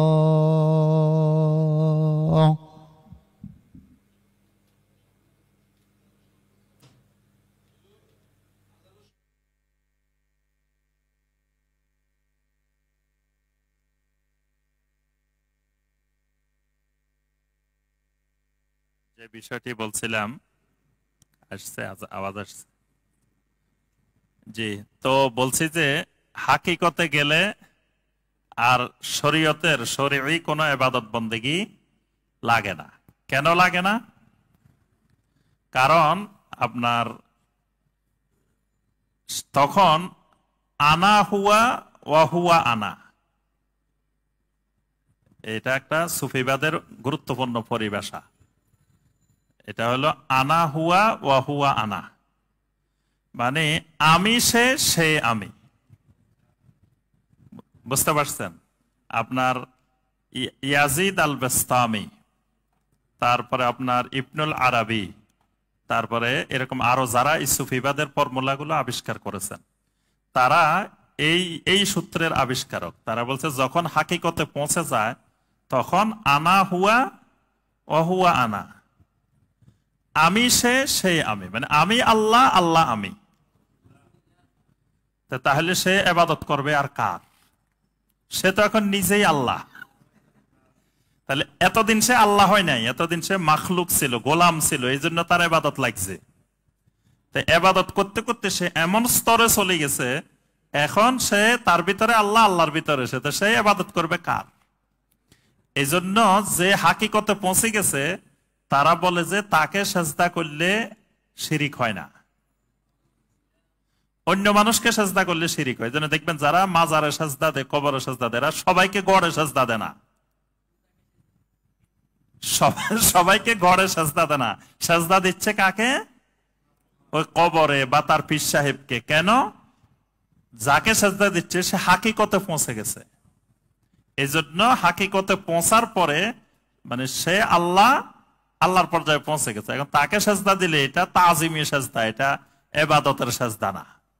নাউযুবিল্লাহ। অর্থাৎ এগুলো তাওহীদ পরিপন্থী, ঈমান হারানোর মাধ্যম। এজন্য এসব চর্চা থেকে দূরে থাকা তাওহীদ। তা আমরা যে কথাটা বলতেছিলাম, যখন কোন ব্যক্তি এই বিশ্বাস পোষণ করে যে সবকিছুকে মাবুদ মনে করে, এটা ওয়াহদাতুল উজুদ হয়ে যায়। এই জন্য কালেমার এই অর্থ ভুল। অর্থ হবে লা মাবুদা বিহাক্কিন ইল্লাল্লাহ। এর আগে আমরা বলছি তাওহীদ দুই প্রকার, তাওহীদে এলমি, তাওহীদে আমলি। মানে এই তাওহীদুল ইবাদতটা হলো তাওহীদে আমলি, মানে আপনি আগের দুইটা হলো বিশ্বাস করবেন খালি, আর এবারেরটা হলো বাস্তবে আমলে কাজে পরিণত করবেন। এটা কাজের মাধ্যমে তাওহীদ। আগের গুলা হলো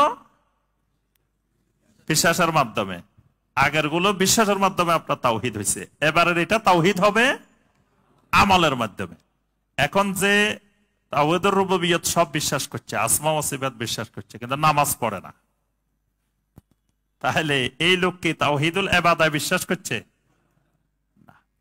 এই জন্য সালাত ছেড়ে দিলে কুফরি হয়, এই জন্য সালাত ছেড়ে দিলে কুফরি, কারণ তার ভিতরে তাওহীদ নাই। সেই যদি তাওহীদুর রুবুবিয়্যাত, তাওহীদুল আসমা ওয়া সিফাত বিশ্বাস করে, তো সে আমল ছেড়ে দিয়ে কিভাবে, সালাত ছেড়ে দিল কিভাবে? ওই সালাতটা ওই দুই তাওহীদের বাস্তবায়ন। মানে আমি যে ওই তাওহীদুর রুবুবিয়্যাত, তাওহীদুল আসমা ওয়া সিফাতে বিশ্বাসী, এটা বোঝা যাবে তাওহীদুল ইবাদতের মাধ্যমে। একমাত্র আল্লাহর গোলামি। তো সে যদি শয়তানের গোলামি করে তখন তাওহীদ নষ্ট হয়ে যায়। বুঝে আসছে? এই জন্য তাওহীদুল ইবাদা হলো বি আল্লাহ ইউদা ইল্লাল্লাহ। আল্লাহ ছাড়া কারো কাছে দোয়া করবে না, আল্লাহ ছাড়া কারো কাছে সাহায্য চাইবে না, আল্লাহ ছাড়া কারো উপরে তাওয়াক্কুল করবে না, আল্লাহ ছাড়া কারোর জন্য জবাই করবে না, আল্লাহ ছাড়া কারোর জন্য মান্নত করবে না। এগুলার নাম হলো তাওহীদুল উলুহিয়া বা তাওহীদুল ইবাদা। তাওহীদুল ইবাদার ব্যাপারে আরো অনেক বিষয় আছে। 3 ধরনের ইবাদত আছে। এই 3 ধরনের ইবাদত একমাত্র আল্লাহর জন্য হইলে এটার নাম তাওহীদুল ইবাদা। 3 ধরনের ইবাদত কি কি? মানে আল্লাহর বান্দারা ইবাদত করে 3 রকমে: তাওহীদুল মুহাব্বা, তাওহীদুত তাআ, তাওহীদুন নুসুক। মানে ইবাদত 3 পদ্ধতিতে হয়। সংক্ষেপে আমি খালি পয়েন্টগুলো বলি, আপনারা শিখে রাখবেন, পরে এগুলো ভালো করে শিখবেন। আল্লাহর ইবাদত হয় 3 পদ্ধতিতে। আল্লাহর ইবাদতও 3 পদ্ধতিতে হয়, অন্য মাবুদের ইবাদতও 3 পদ্ধতিতে হয়। একটা হলো মহব্বতের পদ্ধতিতে ইবাদত, আর একটা হলো আনুগত্যের মাধ্যমে ইবাদত, আর একটা হলো নুসুকের মাধ্যমে। নুসুক মানে সময় অর্থ ব্যয় করার মাধ্যমে ইবাদত। যেমন আপনি কোরবানি করছেন, এতগুলো টাকা খরচ করছেন, এই ইবাদতটা নুসুকি ইবাদত। এখানে এতক্ষণ মাগরিবের পর থেকে এই পর্যন্ত বসে রয়েছেন, এতক্ষণে বাইরে যাই কিছু কাজ করতে পারতেন, বাসায় যাই কিছু কাজ করতে পারতেন, ব্যবসা বাণিজ্য করতে পারতেন, সব ছাড়ি দিয়ে এখানে বসে রয়েছেন। এই ইবাদতটার নাম নুসুকি ইবাদত। কেউ মনে করতে পারে আমি 1 ঘন্টা এখানে বসে থাকার চাইতে 1 ঘন্টা নামাজ পড়লে তো আরো বেশি ফজিলত। কি বলেন? এই মানে ইবাদতের ধরন, বিভিন্ন ধরন। এটা ইবাদত, এই ইবাদতটা ইবাদতের নুসুক। তাহলে মহব্বতের তাওহীদ, আনুগত্যের তাওহীদ, নুসুকের তাওহীদ। মহব্বতের তাওহীদের মধ্যে অনেক প্রকার আছে, ওয়ালা আছে, বারা আছে। মূলত ওয়ালা এবং বারা হলো মহব্বতের মৌলিক বিষয়। এজন্য ওয়ালা বারা ইমানের বিষয়, তাওহীদের বিষয়।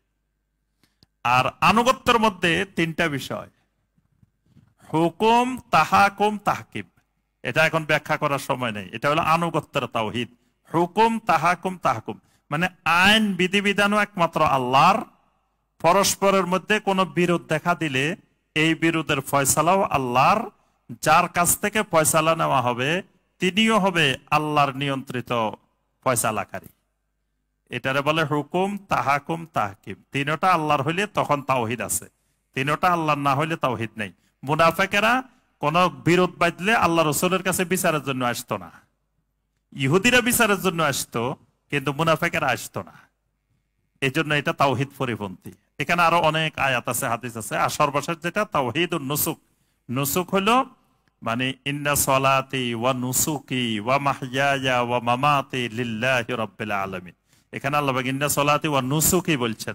নুসুকি যত ইবাদত আছে এই সমস্ত ইবাদত একমাত্র আল্লাহর জন্য হতে হবে, তাহলে তাওহীদুল ইবাদাহ।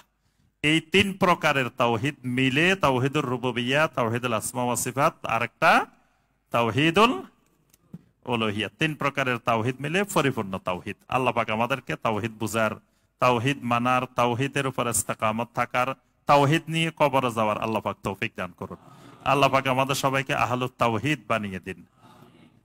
সম্মানিত ভাই ও বোনেরা, তো সংক্ষিপ্ত আমরা তাওহীদের প্রকার নিয়ে আলোচনা করলাম। আগামী হালাকা ইনশাআল্লাহ আকসামুশ শিরক, শিরকের প্রকারভেদ নিয়ে আমরা আলোচনা করবো ইনশাআল্লাহ। আর এই তাওহীদের উপরে আমার একটা গুরুত্বপূর্ণ বই আছে, তাওহীদি ঈমান ও আমল গড়ি। এটার মধ্যে তাওহীদ কাকে বলে, তাওহীদ কত প্রকার, তাওহীদের সব বিষয় এখানে মোটামুটি সংক্ষেপে আলোচনা আছে।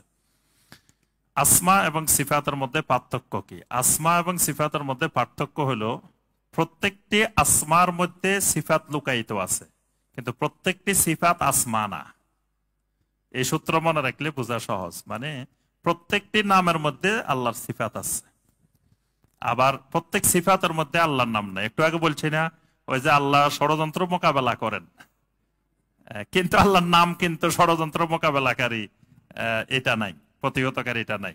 তো এই জন্য আল্লাহ রাব্বুল আলামিনের নাম তো নির্দিষ্ট ৯৯টা, এর বাহিরে আর নাম নাই। কিন্তু সিফাত নির্দিষ্ট না। সিফাত কোরআনে কারিমে সহিহ হাদিসে যত সিফাত এসেছে মানে সবগুলাকেই মানতে হবে, এটা সীমাবদ্ধ না। সালাফদের মানহাজ বোঝার পদ্ধতি কি? যেহেতু এটা একটা সূক্ষ্ম বিষয়, জি, সালাফদের মানহাজ মানার পদ্ধতি হলো আপনার সাহাবায়ে কেরাম যেভাবে কোরআনের আয়াত বুঝছেন, হাদিস বুঝছেন, দিন বুঝছেন, হুবহু আমাকে সেইভাবে বুঝা। এর থেকে বেশিও বোঝা যাবে না, কমও বোঝা যাবে না। একজন ব্যাংক কর্মকর্তা যদি কোথাও আমাকে চাকরির জন্য সুপারিশ করে ব্যাংক ব্যতীত, ওই চাকরি করা কি আমার জন্য হালাল হবে? যদি অন্যায়ভাবে সুপারিশ করে, আরেকজনের অধিকার নষ্ট করে, মানে আপনি পরীক্ষায় টিকেন নাই, আপনি 10 নম্বরে 1 নম্বরেরটা বাদ দিয়ে সুপারিশের কারণে আপনার 10 নম্বরেরটা নিয়োগ দিছে, তাহলে আপনার চাকরি বৈধ না। এটা যে সুপারিশ করুক আর যাই করুক, সুপারিশকারীও গুনাহগার হবে, যিনি চাকরি পেয়েছেন তার চাকরিও বৈধ হবে না। বিনয়ের অর্থ কি? এর দ্বারা কি উদ্দেশ্য? বিনয়ের হলো তাওয়াদু, আর তাওয়াদু লিল্লাহ, এটাও একটা গুরুত্বপূর্ণ ইবাদত। এবং আলেমের বৈশিষ্ট্য হলো যার এলেম যত বেশি তার বিনয় তত বেশি। নবী সাল্লাল্লাহু আলাইহি ওয়াসাল্লাম জমিনে সবচেয়ে বেশি মুতাওয়াদি ছিলেন, সবচেয়ে বড় বিনয়ী ছিলেন। নবী সাল্লাল্লাহু আলাইহি ওয়াসাল্লামের বিয়েতে আপনার এই অলিমা খাইতে আসছে সাহাবায়ে কেরাম। এখন সেই দিন আল্লাহ রাসূল এত ভালো খাওয়াইছে সেই অলিমায়, রাত্রে সবাই খাইছে ভালো করে, খাই আর যায় না। সবাই নবী সাল্লাল্লাহু আলাইহি ওয়াসাল্লামের ঘরে বসে রয়েছে, যাইতে মন চাইতেছে না আল্লাহ রাসূলের বাড়ি থেকে। মানে আরো খানাও চলছে আজকে খুব ভালো। এখন নবী সাল্লাল্লাহু আলাইহি ওয়াসাল্লাম একবার ঘরে যান, একবার বাইরে যান, কিন্তু বলতে পারতেছেন না যে তোমরা বাড়ি চলে যাও। আল্লাহ রাব্বুল আলামিন এই কাজটা নবী সাল্লাল্লাহু আলাইহি ওয়াসাল্লাম যে এরকম করতেছেন বলতে পারতেছেন না, সাহাবায়ে কেরাম যাইতেছেন না, কোরআনে কারিমের আয়াত নাজিল করে দিয়েছেন সুবহানাল্লাহ, যে তোমাদের এরকম খাওয়া দাওয়া যখন শেষ হবে তখন চলে যাও। এই জন্য দেখবেন ওই মানুষ কয় যে নোয়াখালীর মানুষ খানা শেষ দিছে দৌড়। এটা কিন্তু সুন্নত। খানা শেষ আপনি বসে থাকবেন কেন? খানা শেষ আপনি চলে যাবেন। এটা আল্লাহ পাক আয়াত নাজিল করে বলে দিচ্ছেন যে শেষ, এরপরে চলে যাবে, এরপরে বসে থাকা যাবে না। কারণ ওই দিন তাদের নতুন বিবাহ হয়েছে, তাদের বাসর রাত হবে বা আনুষঙ্গিক আরো অনেক বিষয় আছে, আর তোমরা এখানে সব বসে গল্প গুজব করবা, বসে থাকবা, এটা আল্লাহ সুবহানাহু ওয়া তাআলা পছন্দ করেন নাই। তা আমি যে কথাটা বলতেছিলাম বিনয়ী, যে নবী সাল্লাল্লাহু আলাইহি ওয়াসাল্লাম তো ধমক দিয়ে সবগুলোর দৌড়া দিতে পারতেন, হ্যাঁ বসে রয়েছ কেন, সবাই বাড়ি চলে যাও, কিন্তু নবী সাল্লাল্লাহু আলাইহি ওয়াসাল্লাম বিনয়ের কারণে বলতে পারতেছেন না।